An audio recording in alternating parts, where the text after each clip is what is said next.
Hello students, আশা করছি সবাই খুব ভালো আছো। দেখো, আজকে অনুদিত শব্দ সম্বন্ধে তোমাদের একটু বলবো। এবার অনুদিত শব্দ প্রথমে কাকে বলে দেখো। বিদেশি শব্দের অনুবাদের ফলে যে সমস্ত শব্দ বাংলা শব্দ ভাণ্ডারে স্থান লাভ করেছে তাদের আমরা বলবো অনুদিত শব্দ।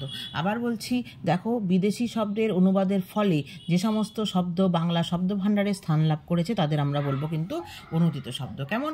যেমন মনে করো সংবাদপত্র মানে নিউজ পেপার, সাংবাদিক, জার্নালিস্ট, বিশ্ববিদ্যালয় মানে ইউনিভার্সিটি, দেওয়াল ঘড়ি মানে ওয়াল ক্লক, সেবাযান, অ্যাম্বুলেন্স, ছায়ালিপি, ফটো কপি, এরকম আরও আছে। এয়ার কন্ডিশন যেমন বাতানুকূল, ঠিক আছে, বার্থ সার্টিফিকেট, জাতকপত্র।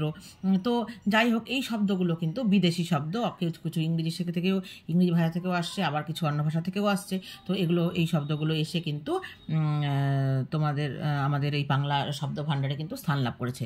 তো তাদেরকে আমরা কিন্তু অনুদিত শব্দ বলবো। কেমন? তো তোমরা যে যার বই আরও এরকম অনেক উদাহরণ তোমরা পেয়ে যাবে। তো আশা করছি তোমাদের ভিডিওটা উপকারে আসবে।